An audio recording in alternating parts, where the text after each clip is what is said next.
In an underground boxing ring, Posty, going by the name Carter, dominates a much larger opponent, his sixth victory. The mood shifts dramatically when the wild horse, Dalton, takes off his hoodie and all the enthusiasm immediately leaves Carter's face. Its winner takes it all and Carter chickens out of the fight. Easy money for Dalton.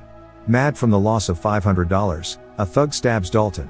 Unfazed, Dalton stands tall, embodying the stoic demeanor of a Sigma male. The thug really didn't think this through. While Dalton tends to his wound, Frankie approaches him.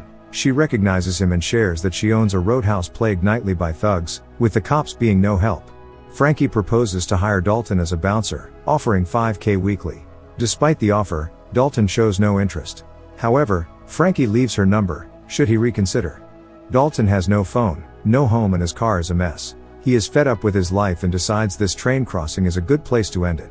He immediately reconsiders, but his car fails to start up and the train rams into him, barely surviving. Maybe Frankie's offer isn't so bad after all. Finally arriving at the Roadhouse, which is literally called the Roadhouse, the waiter, Billy, immediately recognizes Dalton. He's somewhat of a celebrity. With no people around, he notes to the barista that the place feels peaceful, at which she lets out a little chuckle. That same evening, a fight breaks out and people just randomly throw bottles and glasses around, with even the live performer chiming in. Dalton is still not getting involved. A biker gang walks in and the barista instantly knows it means trouble. They start trashing the place willy-nilly and Dalton finally steps in. They refuse to step outside and keep trashing the place, to which Dalton starts walking to their bikes, which grabs their attention. Outside he offers them a chance to back off and even goes as far as asking how far is the hospital, before he starts slapping all of them one by one, evading all of their punches and easily finishing the fight. Dalton didn't even work up a sweat and asks for Frankie's car, driving the bikers to the nearest hospital. As Dalton walks away, a nurse, Ellie, calls him a rage-filled dickhead and sarcastically thanks him for filling her ER with irresponsible idiots, when she notices that he's bleeding and offers to patch him up. Seems like the tape didn't do the trick. The nurse questions if he ever wins the fight, to which Dalton just answers that no one ever wins. As he leaves the hospital, some guys are already eyeing him as a potential problem. Back at the Roadhouse, Frankie gives Dalton his pay for the week and lets him stay at her boathouse, warning him to be careful of the crocodile. Either way, the boathouse name is the boat. Who comes up with these names? Dalton dreams of his last UFC middleweight world championship fight, where he was the challenger, until the barista wakes him up. She brought him breakfast and shares how the Roadhouse has gone through numerous different bouncers and hopes it will be different with him. On his way to the nearest bookstore, Dalton's reputation precedes him. Locals buzz about his recent triumph over a biker gang. His purpose at the bookstore is to use their computer. Suddenly, a disturbance unfolds as a nearby store is being robbed. The bookstore clerk, Charlie, arms herself with a bat and threatens to beat the bikers up if they don't leave. They scoff at her, but once Dalton steps out, he reminds them of their limits. Dalton slowly starts to warm up to the place, making friends all around. Meanwhile, on a boat, the boss of the bikers, Brandt, is getting a shave in shaky waters and wonders why is everyone so dumb around him, not being able to do their job properly. He hired the bikers to scare people off from the local businesses, but Dalton is making that problematic. Back at the Roadhouse, another scuffle breaks out because of the taste in music and Dalton teaches Billy some techniques, telling him to take a step back once a knife is pulled.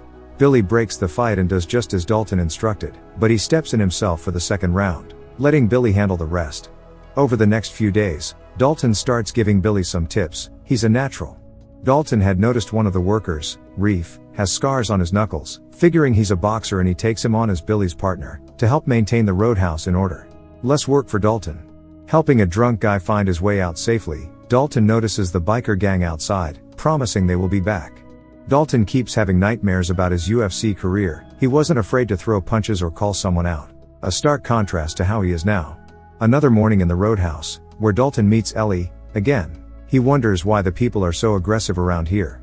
Dalton bonds with Ellie, even getting to that more than just friends threshold. After receiving his pay for another week, Dalton decides to walk to the boathouse, when he feels a car stalking him and suddenly speeding in his direction. He barely dodges. But it doesn't stop there. The car reverses and throws Dalton, together with the truck, off the bridge. Dalton survives and as he returns to his boathouse, Del, the biker gang leader, is waiting for him there with a gun. Dalton shoves the table, breaking Del's knees and throwing him outside into the water. He wants to resolve this peacefully, but turns out Frankie wasn't kidding about the crocodile. It chomps Del to pieces. In the morning police look for the body, but a local mentions that crocs hide their food. They won't find it. At the bookstore, Charlie shows him the map of the Roadhouse, and something doesn't add up for Dalton. Outside, a man threatens him to get in the car to meet his boss Brant, but Dalton isn't intimidated, mentioning that without his index finger he won't be able to hold the gun anymore. The guy tries to, but Dalton warned him. If Brant wants to meet him, he works at the Roadhouse every evening. At the Roadhouse, Dalton questions Frankie as to why Del was so fixated on this place, but she tells him not to read into it so much, probably some territorial BS. The broken finger man reports to Brant that he failed to retrieve the bouncer.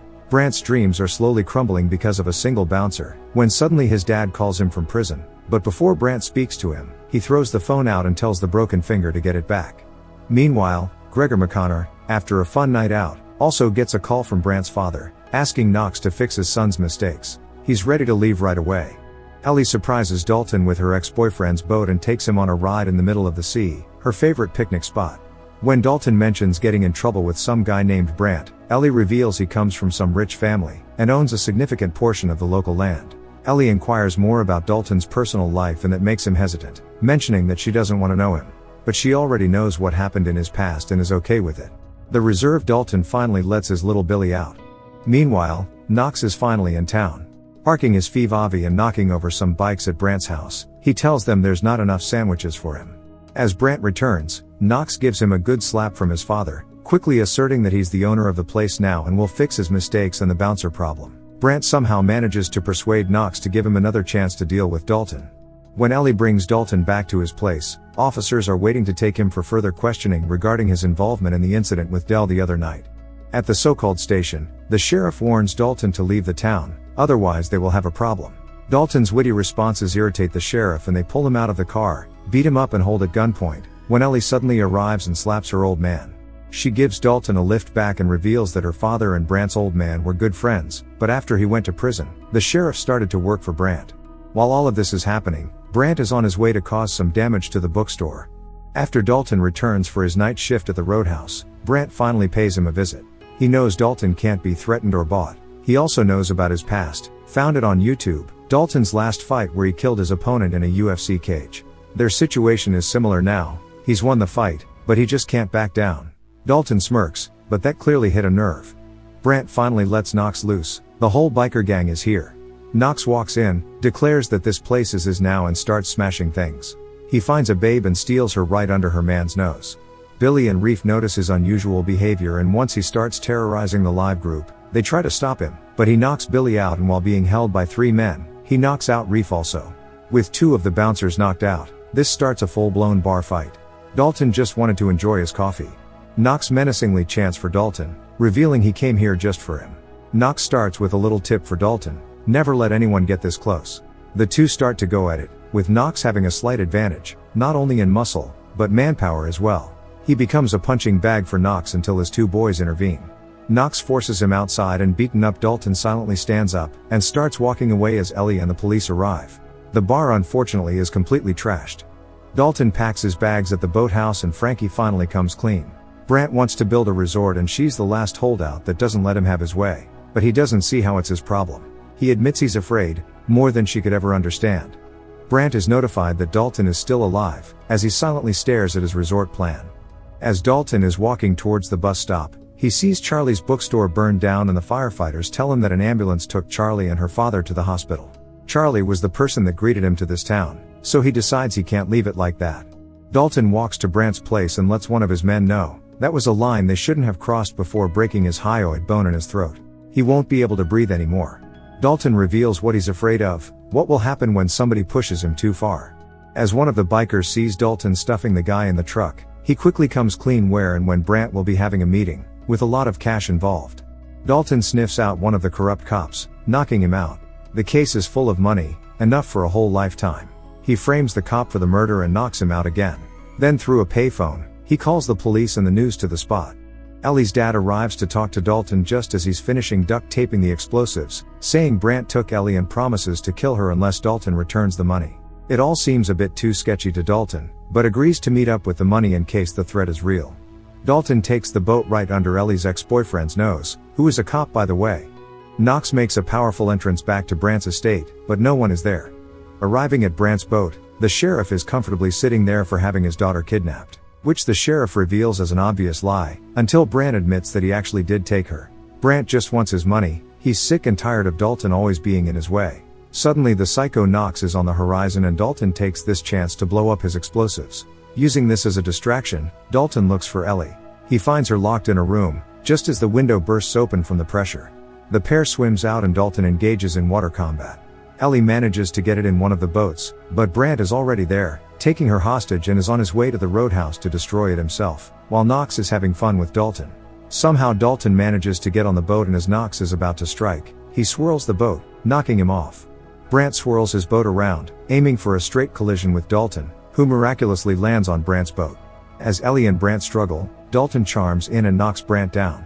The boat overturns at the Roadhouse, but Ellie and Dalton manage to escape just in time.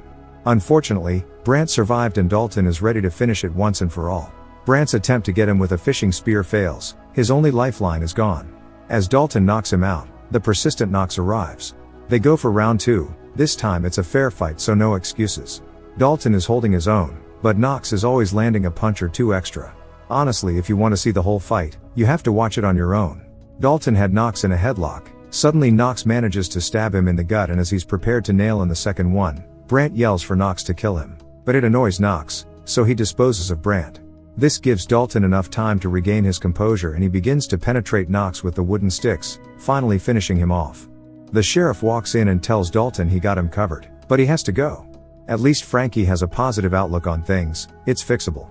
Dalton's bus has finally arrived, just as Charlie's dad finds the case with money and wants to thank him, he's already gone.